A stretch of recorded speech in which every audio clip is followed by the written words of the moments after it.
The Introvert's Edge podcast was designed to create a dialogue around introversion, to stimulate a discussion around our disadvantages, how we overcome those disadvantages, and what we consider our introvert's edge. Together, we're finally going to confront the stigma around introversion, showing that we're not second-class citizens, we're just different, and we need to embrace that. Hello everyone, and welcome back to the Introvert's Edge podcast. And I'm ecstatic to welcome our next guest, Jerry Bingham, who not only is an adjunct professor at Northwestern, she's a radio host, she's a TV host, she's worked in government, in universities, in colleges. If anyone's going to give us a great understanding of how introversion affects you, no matter what career path you're in, it's Jerry. And not only does she talk about introversion, what really excites me about what Jerry's going to share with you is she talks about inclusion in general and how personality fits bang inside that. So enough of me telling you about what she's going to share. Let's get straight into the content. Jerry, welcome to the show. Hi, thank you for having me. So happy to be here. I'm ecstatic to have you with us. And I was really interested as I'd gone through some of your podcasts in the past and also checking out that you founded Black Introverts Week, and really realizing that what you talk about, it's really interesting because you're kind of blending the topic of introversion and personality into the whole equality conversation.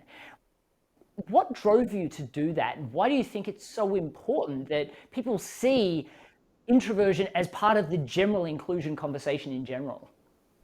I think it's so important, especially since there's so much attention, resources, strategies that are being tied to diversity, equity, inclusion, belonging right now as companies understand why they need to be supportive of their employees in different ways. Diversity is about our differences, but it's also about our commonalities and how we celebrate and support each other.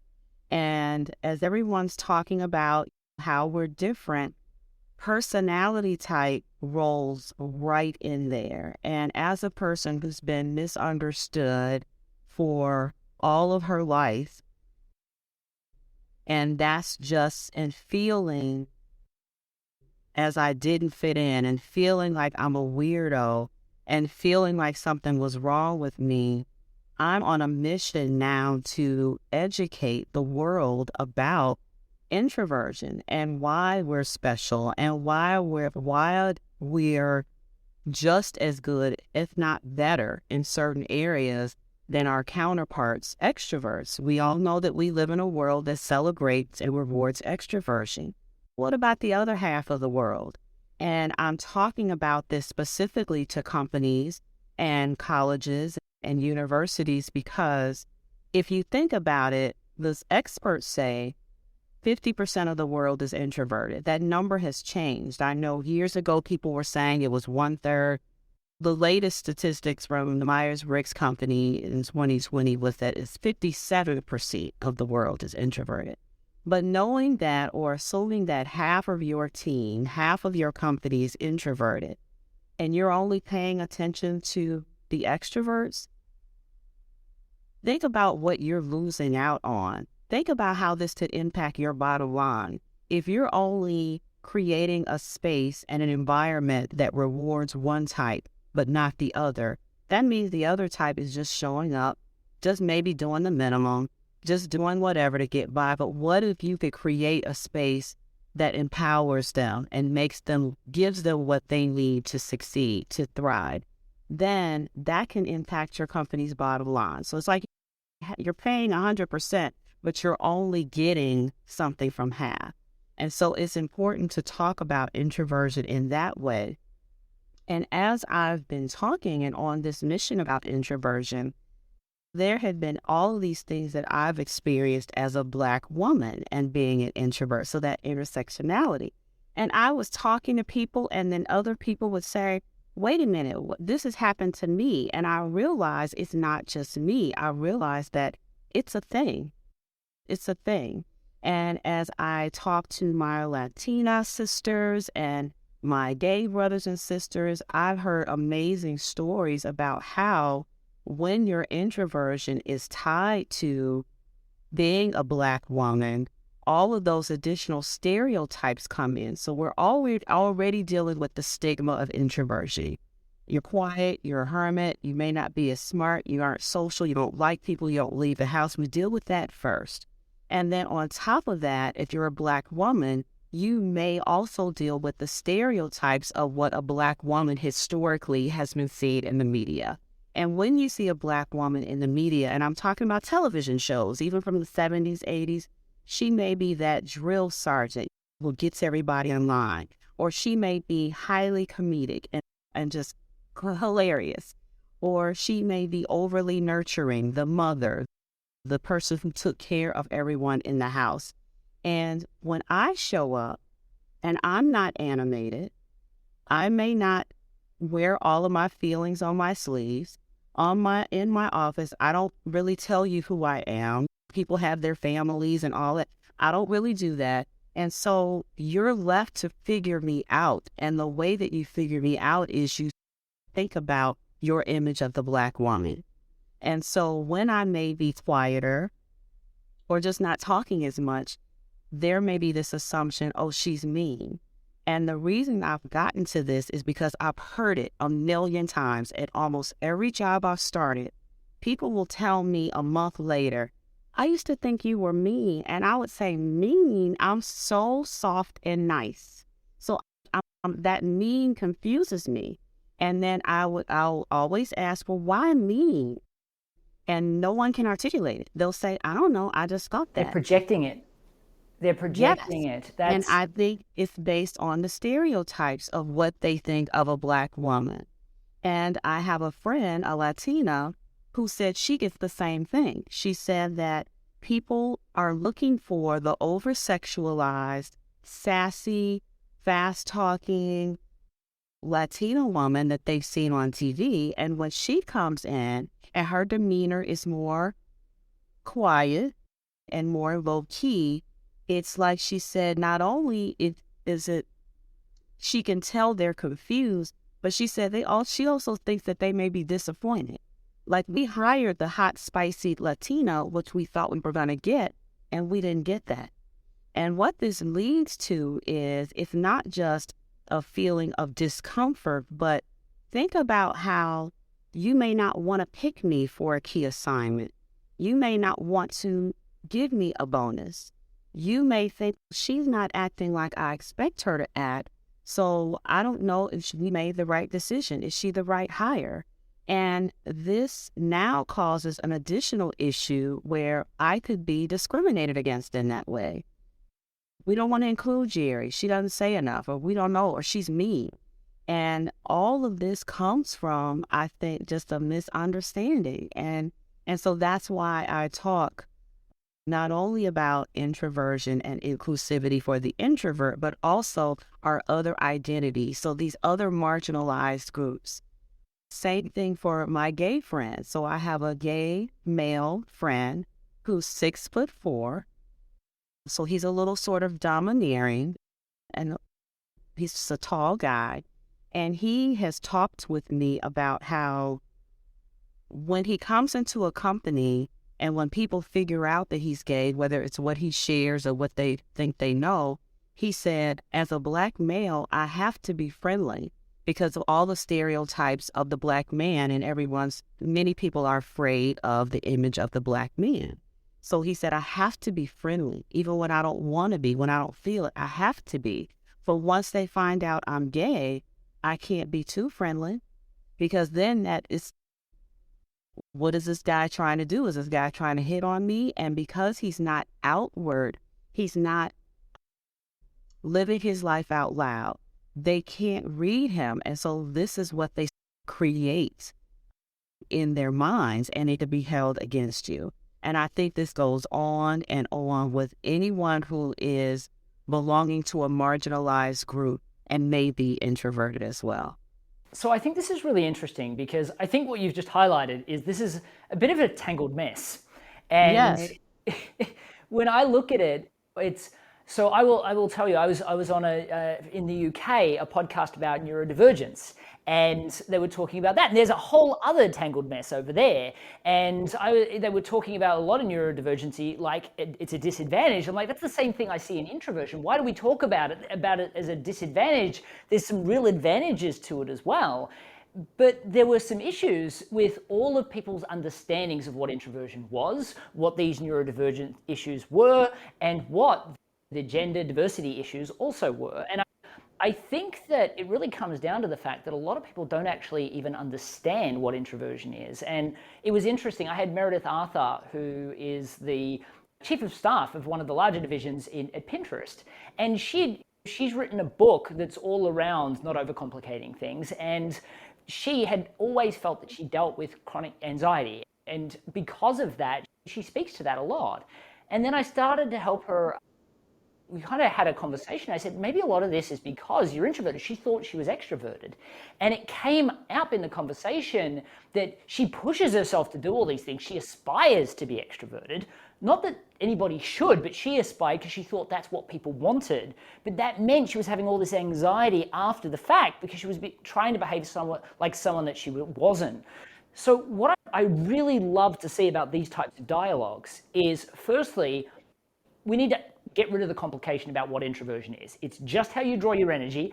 That is it. And there is both positives and negatives, just like there is positives and negatives to being extroverted or introverted, and they're just skills gaps.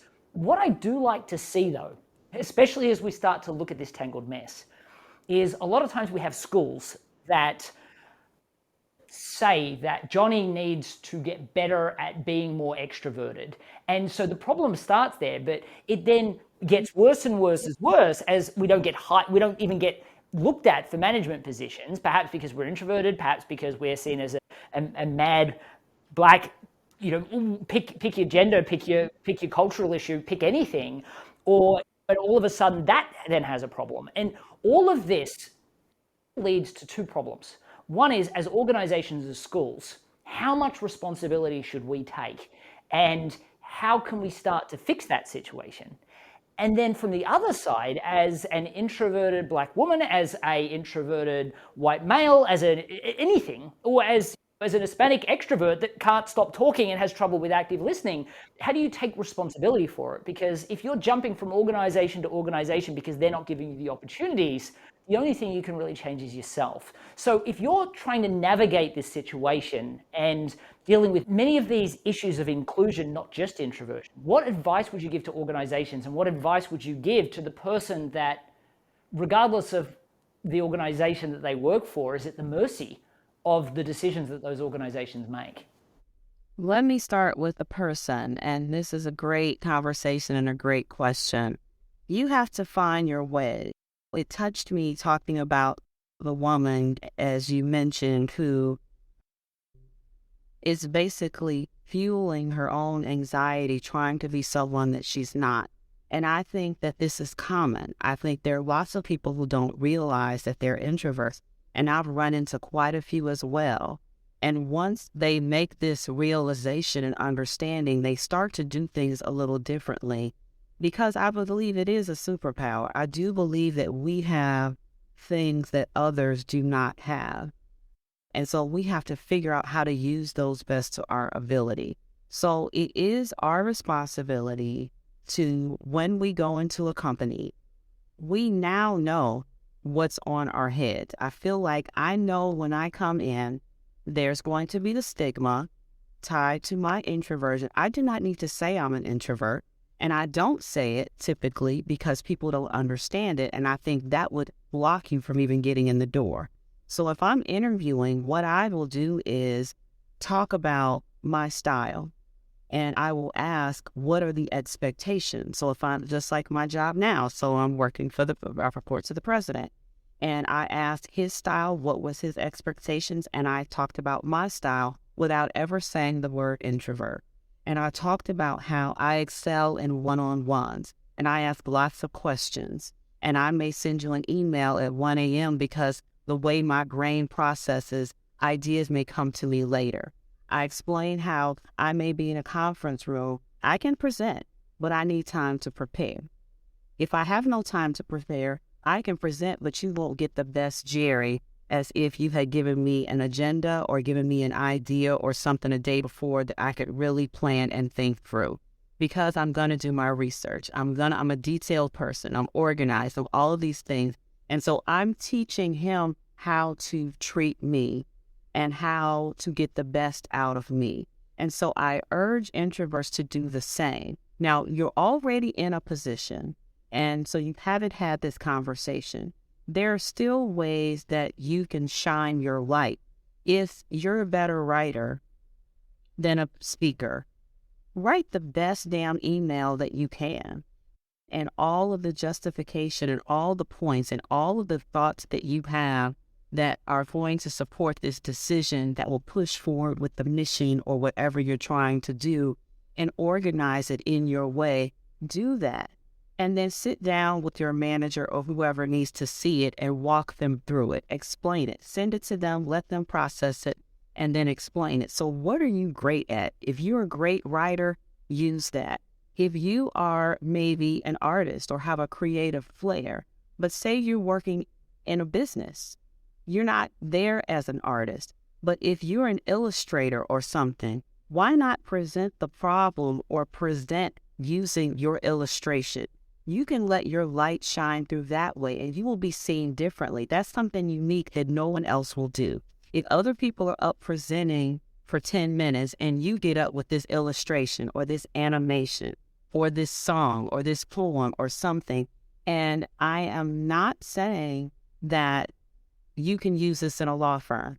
You need to understand where you are and understand your audience. So if you know that's not going to fly, now that'll fly at a university, or it depends on the type of work environment. That might not fly in a law firm. It might not fly with the CEO of the hospital. And so you have to figure out, knowing your audience and your strengths, how you can shine your light, because there definitely is a way. Another thing I think introverts need to do, we are the best listeners and observers. We don't miss a thing. We see everything. So while everybody else is busy talking and moving around, take your notes on what you observe. And then when you get later on, talk to the decision maker and let them know about the body language that you observe, the social cues, whatever you're watching in the news or whatever you're reading, and tie in those trends so you can show your value that way instead of trying to masquerade as an extrovert and show it another way. You can ask the most insightful questions. If you ask the right question in a boardroom, or people will think you're brilliant. And we have those insightful questions because we're in our heads. We're thinking things through. We're in our inner world. And so ask those questions. And it also is a way that you can be vocal, because a lot of introverts here, we want you to talk more. We want you to speak up more. Do it in a question. So there are, I feel like, a few tips, things like that we can do, but you have to figure out, what is that special thing that you have? What does your family come to you for? What do your friends come to you for? Are you the planner? So for the vacations, they say, okay, Jerry, you plan it. Why? It's because you're good at it. So if you don't know what it is, you have to figure out what it is, and there is a way that you can bring it into the work environment. And on the other hand, for the companies, I just need people to just see us. Everyone's out shouting to the rooftops that, all of this DEI, and you really need to see us. Don't just say it, but see us and create environments that will help us thrive. Let's think differently about these meetings. Let's make sure that we have an agenda, and not just an agenda before the meeting that says 5 bullet points. What are your outcomes? What are you looking to get out of this meeting? You will get so much more out of your introverts if a day or two before you say, at the end of this meeting, I hope to have X, Y, and Z. That will give your introverts some time to think about it. Give them also the opportunity, how can they get that information to you? Can they email it to you?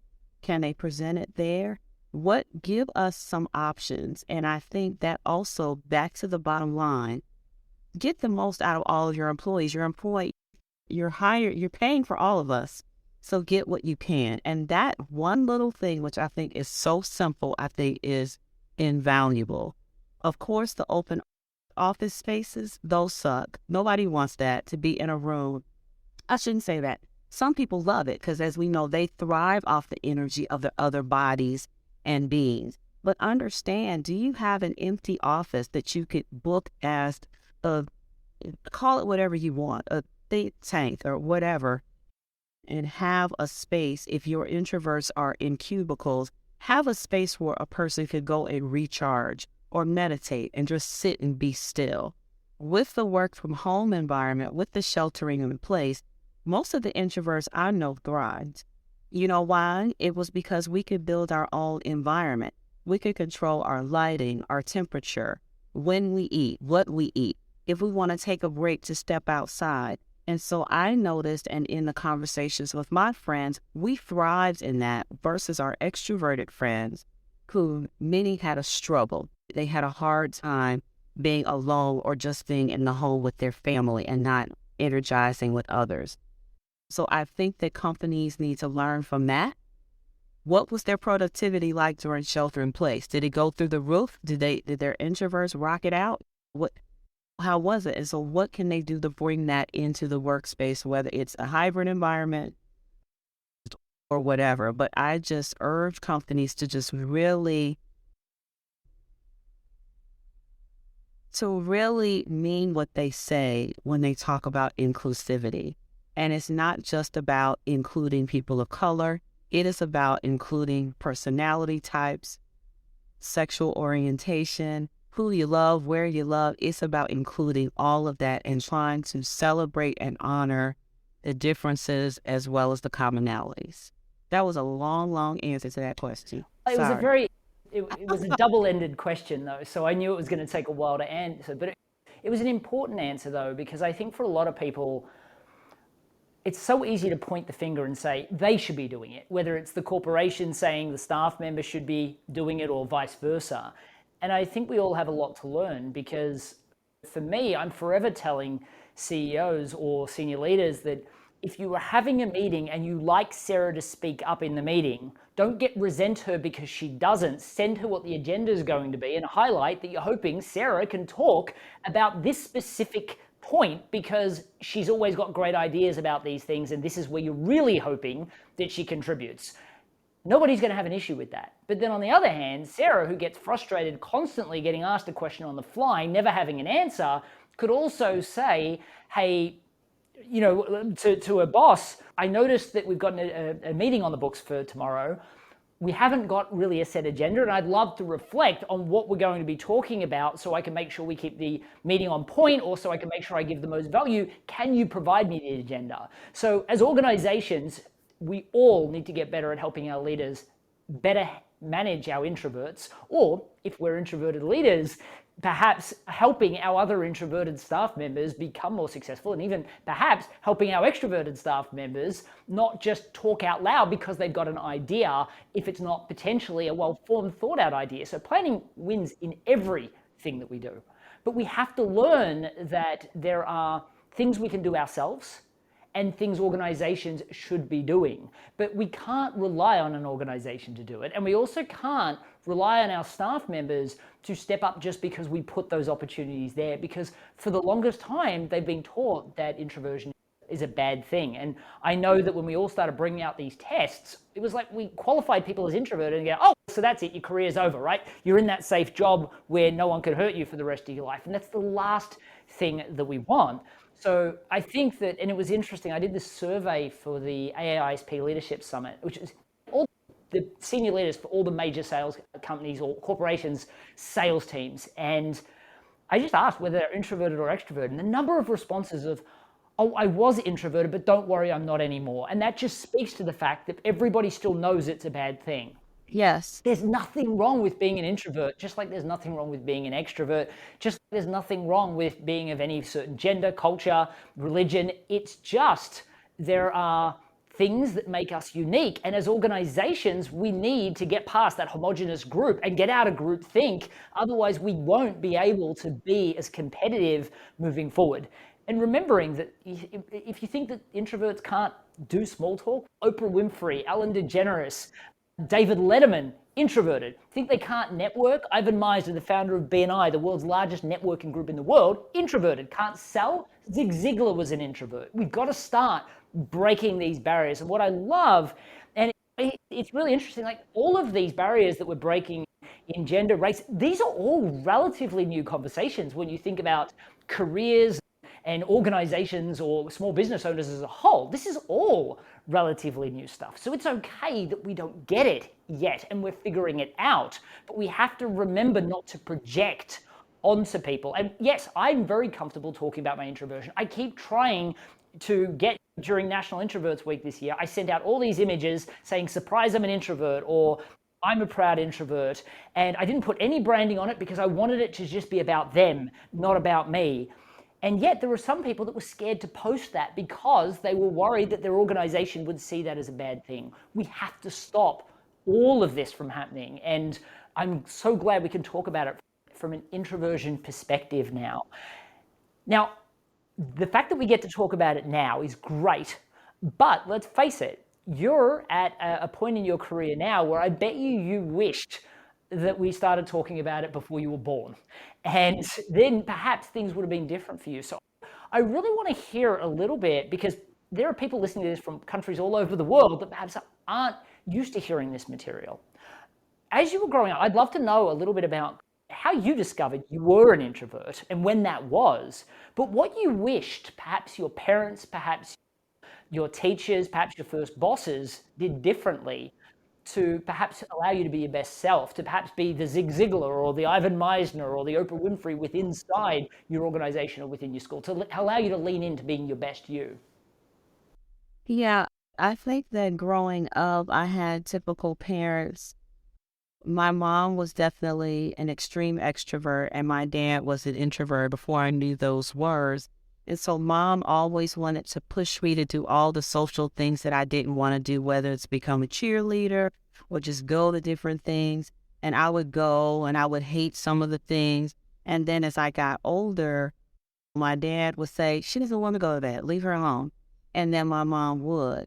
And I always got straight A's, so I didn't have any issues in school. But I did get what you mentioned earlier, where they would say, or the teachers would say, we want Jerry to speak up. She's so smart. We want her to talk more. And my mom never really pushed that, and she was an educator.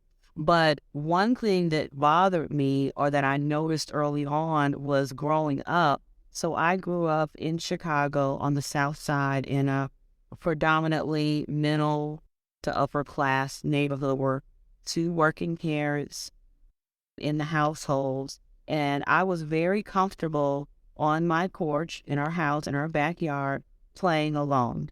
And my days or summers would consist of playing jacks and solitaire, playing with my Barbies. And the other kids were all around. Sometimes I'd want to play with them, sometimes I wouldn't. But I noticed as I got older, they would call me names. And the names that they would call me were Oreo when I was younger. And Oreo means black on the outside, white on the inside.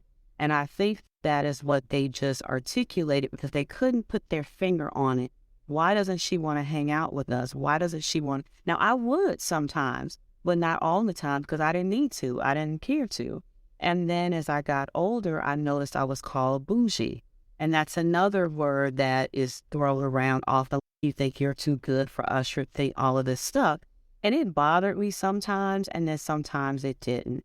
And then when I got in my 20s, so this was all through college and all of that, I ended up with the MyersBriggs at an advertising agency that I worked at. It was in my late 20s. And so that's when I heard the introversion and heard about all of my attributes, and all of those things were just ringing so true to me. And then they group you by your classification, and I was grouped with the coolest, the people that were seen like gods in the ad agency. They were the weirdos, and I loved it because they were the most creative and the most valued. This was in an advertising agency, very free spirit, very different from obviously a corporate role. And so from there, I just felt different about myself. I think my spirit started to change, and I'm like, I'm not so bad. And people, I attract people like magnets, and people will tell me about how I bring a sense of calm and I bring all of these things that they are missing and needing. And I'm told this as I'm being promoted and going through my career. I'm being commended for all of these things that were held against me when I was younger. So I leaned into them more. And so now I'm very confident in my introversion as I talk about it daily. I lead with it. And the point behind it is to, same with you, I'm trying to change the narrative. I think that we've come a long way. Like you said, I wish there were people out here talking about it when I was a little girl. There weren't, but right now that's our responsibility, or I feel like it's my responsibility to do that. So we've come a long way, but there still is a lack of understanding as people I'll meet and we'll talk about, I'll bring up introversion or something, and they'll say, Jerry, you're not an introvert. And I'll say, I'm totally an introvert. And then my next question is, what do you think an introvert is? And then that leads to and gives me an opening to educate, because they're like, oh, introverts hate people. And you go to stuff and you go to the movies and you go, I saw you out at dinner last week. Yeah, because that's not what an introvert is. So we still have a long way to go. But I do think my advice to parents would be to, same thing I just said for the introvert in the working place. What is it that kid loves to do? Give them more of it.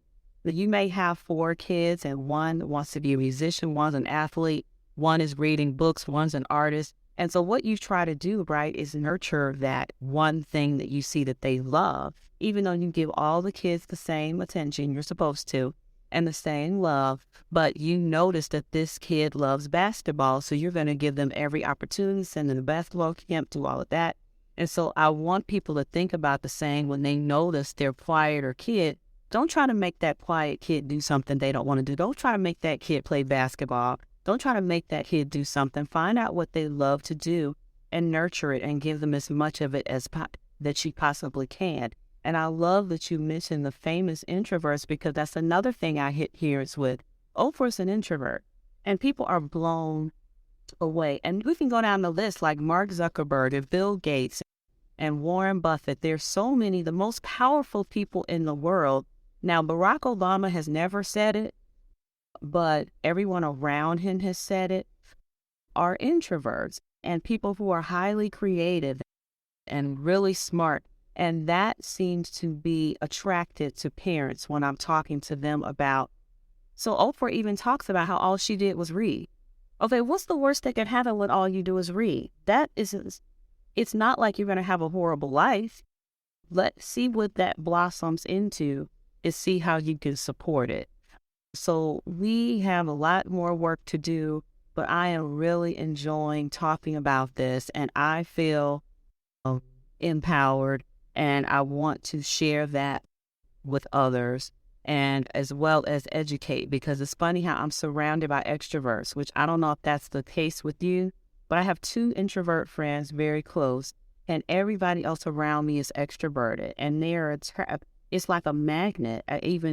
And they will compliment me on what they get from me, even though I'm not the talkative busybody, but they are getting something from me.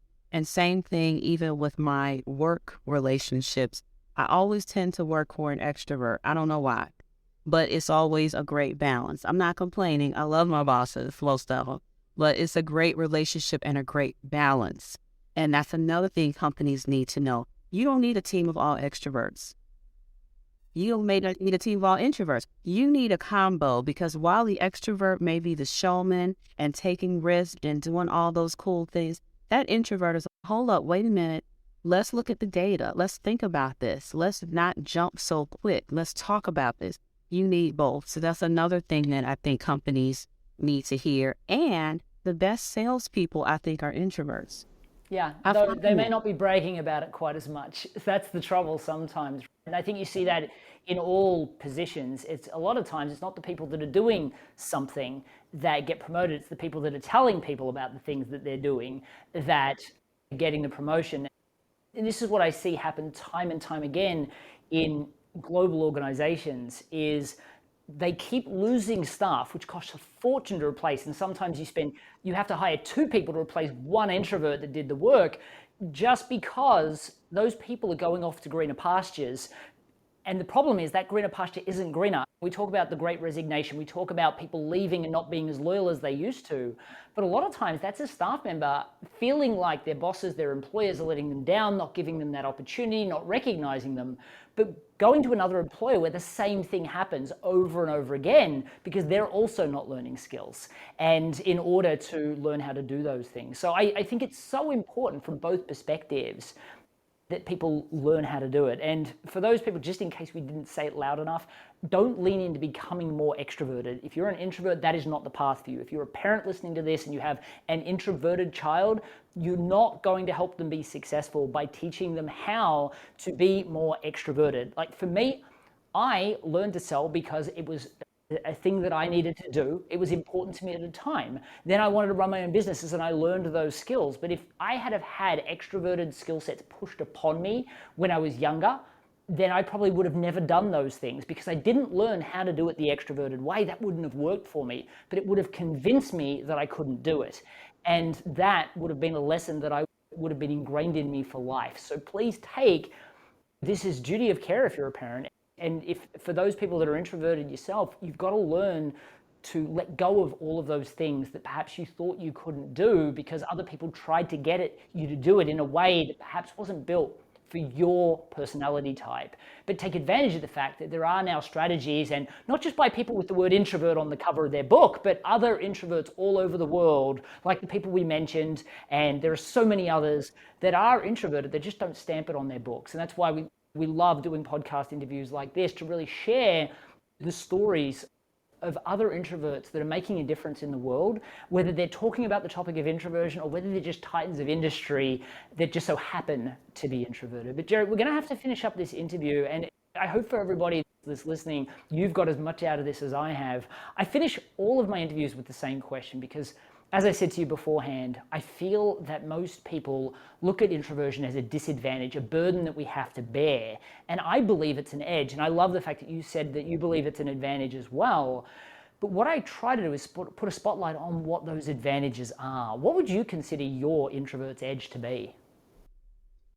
I think that I see things that others don't see, and I'm able to connect it in a way that it works to my advantage, whether it's in the workplace or a partnership or whatever it is.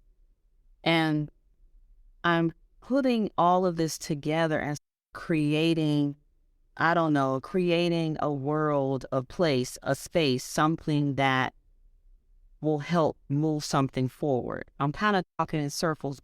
But even just now, just a few minutes ago, I'm working on a project, and I reached out to a media partner, and I said, knowing his audience, he's a sales guy and he's an introvert, knowing his audience, knowing the demographics of his station and all of that, I'm pitching this idea, and it has now turned into this huge I'll say amazing things that are about to happen. And it's just because I think I'm seeing and knowing what he wants. I'm seeing and knowing what we want. I'm seeing and knowing what the middle person wants. And I'm able to make us all collaborate and create a big, beautiful thing. It's a win-win. So it's also connecting. So I think seeing things that other people don't see and making connections. And that's probably something that people who don't understand introversion wouldn't get. And I've been complimented that on that many years about how, so I'm going to, now that I've met you, I need you because I'm listening to and remembering what somebody else said. I'm going to connect because there's synergy. And I want you to work together because I think there's something there. So it's not one word, but that's, I think, my secret sauce, my edge. No, I think that's really powerful because when we talk about extroverts, we talk about the fact that they're gregarious and that they just have something to say. But there are lots of other strengths for being an extrovert as well. And I think what happens is We think that we need to summarize those advantages. What I heard was you use empathy to almost be a mind reader to see connection points that most people don't normally see. That sounds so much better than what I just said. Yes. And this is the important thing about having this dialogue on shows like this, because people listening, you need to know you have an introvert's edge. You may not know how to articulate. Sometimes you might need to talk it out with somebody else. And it's much easier for someone that's not in your head to see what it is with you, but you have to start the process of explaining it. And I would really urge people to lean into the fact that they are introverted. There's nothing wrong with that. You're not a second-class citizen. There are real strengths to being it, and there is no boundaries to what you can achieve.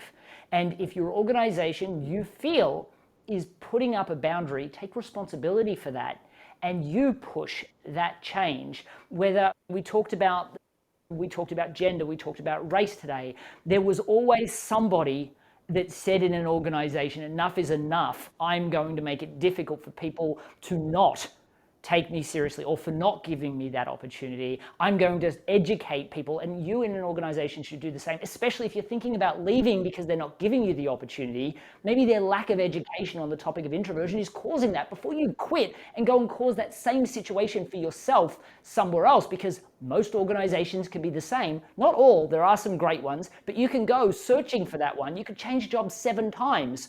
Or you could push a change within your organization and actually help them realize what introversion is and how to leverage your strengths. And you might find that leads you to positions that were just outside your reach beforehand. And I would love to see that happen. And I'd love for you to share when that happens, how it happened, and what surprised you. But for today, Jerry, I really appreciate you being on and being so open to sharing. If people are just hearing about your content for the first time and they want to go deeper into any of the topic matter that we discussed or other things that you work on, where would you suggest people go to find out more about you? So they can go to my website, which is hushloudly.com, or follow me on Instagram, which is hushloudly, or reach out to me personally at jd@hushloudly.com, because I love to have conversations with people, with companies, more on this topic. That's terrific. Thank you very much for joining us, and to everyone that's listening along, or watching along, I should say, because I'm not sure what medium you're using. See, that's the classic introvert overthinking things. I so appreciate you joining us, and I hope that you got value from the show. I'm sure that you did. Jerry's advice definitely had an impact on me, and I can't wait to share it with others. So please share the word about this podcast, and please take a second to do what introverts do great and reflect on this episode and how you can make change inside your workplace, inside your own business. And until then, I look forward to seeing you in the next episode. Cheers, everyone. I'm Matthew Pollard, the author of The Introvert's Edge to Networking. I'm on a mission to help introverts to be proud of who we are. For the first time, you'll learn a process for networking that feels comfortable and authentic to you as an introvert. A process that doesn't feel salesy or awkward in any way. I saw at least half of my board members, 3 in particular that I can think of, that now are so comfortable in literally going up to people at events. All of a sudden, I can see the confidence. Most of the networking books and literature out there really focus on hardcore tactics designed for extroverts. As introverts, we're different, and we need to embrace that. We need a system that allows us to channel our natural introverted strengths into the networking room. You will learn how to be successful at face-to-face networking and a masterful online networker on your terms. It's beautifully written, and it provides tremendous value. So I am honored to say, folks, if you haven't looked at the book, you really need to check out this guy's book. It's excellent. It gives you that confidence to truly be yourself, knowing that you're going to be presenting yourself in a way that is authentic and will also really resonate with the person that you're talking with. One of the things you'll love about The Introvert's Edge to Networking is it's jam-packed full of more than 20 stories of introverts just like you. People that have likely started in much tougher spots than where you are right now, and how they've leveraged the strategies that you'll be learning to obtain phenomenal career and small business success. I was about to give up on my business. The results started coming in right away. In fact, a year later, the Chamber of Commerce awarded me the Business of the Year. You need to go read his book because everything he does is what people need, whether they're an introvert or not. I've been fortunate to receive endorsements from some exceptional introverts like Neil Patel and Ivan Meisner, the founder of the world's largest networking group, BNI. What I love about the Introvert's Edge is that it talks about the things that make an introvert successful.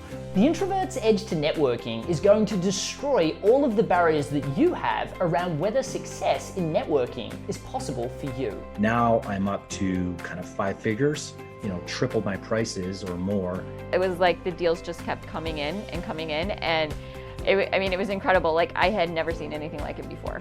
I was able to triple my revenue, and that's happened within 6 months. We've gone from 10 million a year to 20 million a year. I wrote The Introvert's Edge to Networking after the success of the first in the Introvert's Edge series, which focused on sales. I decided that it was just as important, perhaps even more so, that we had a networking book that was designed to help us as introverts dominate in the networking room and in online networking, that was specifically written for us. So if you're an introvert, don't delay. Head to theintrovertsedge.com/networking to get access to the first chapter of my new book completely for free today.